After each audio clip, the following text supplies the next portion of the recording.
కైలాస పర్వతం రహస్యం ఏమిటి? శివుడు నిజంగానే అక్కడ ఉన్నాడా? కైలాస పర్వతం స్వయంభుగా అవతరించింది.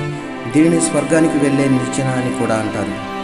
కైలాస పర్వతం టిబెట్ పీఠభూమి నుంచి 22,000 అడుగుల దూరంలో ఉంటుంది. దీనిని చేరుకోవడం చాలా కష్టంతో కూడుకున్నది. సముద్ర మట్టానికి దాదాపు 6,656 మీటర్ల ఎత్తులో ఉంటుంది.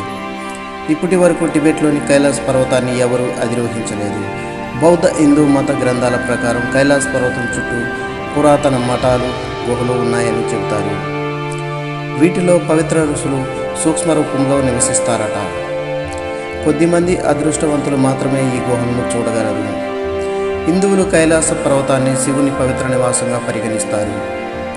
అతను తన భార్య పార్వతి, అతని ప్రియమైన వాహనం నందితో కలిసి శాశ్వతమైన ధ్యానంలో ఇక్కడ నివసిస్తున్నట్లు చెప్తారు. ప్రతి సంవత్సరం వేలాది మంది యాత్రికులు పవిత్ర కైలాస పర్వతం యాత్ర కోసం టిబెట్లోకి ప్రవేశిస్తారు. కానీ కొద్దిమంది మాత్రమే పవిత్ర శిఖరం ప్రదక్షిణను పూర్తి చేయడంలో విజయం సాధిస్తారు. కొంతమంది శిఖరం అధిరోహించడానికి ప్రయత్నించడం సాధ్యపడదు.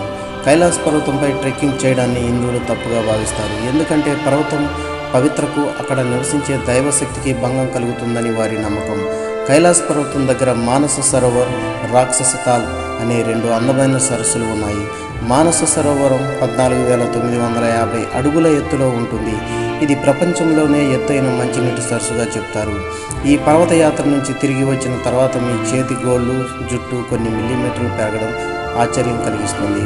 బౌద్ధులకు అత్యంత ముఖ్యమైన పుణ్యక్షేత్రంగా ఈ ప్రాంతం పూజలను అందుకుంటుంది. కైలాస పర్వత శిఖరంపై కొలువైన బుద్ధుని ఉగ్ర రూపంను బౌద్ధ మతస్థులు పూజిస్తుంటారు. దీనినే ధర్మపాలగా పిలుస్తుంటారు. తమను నిర్యాణానికి చేర్చే పుణ్యధామంగా బౌద్ధ మతస్థులు ఈ క్షేత్రాన్ని బలంగా విశ్వసిస్తుంటారు. తొలి తీర్థంకరులు ఇక్కడే నిర్యాణం పొందారని జైన మతస్థుల నమ్మకం. గురునానక్ కూడా ఇక్కడే ధ్యానం చేశారని కొందరు చెప్తుంటారు. ఈ వీడియో నచ్చినట్లయితే లైక్ చేయండి, షేర్ చేయండి. మరిన్ని వీడియోల కోసం ఛానల్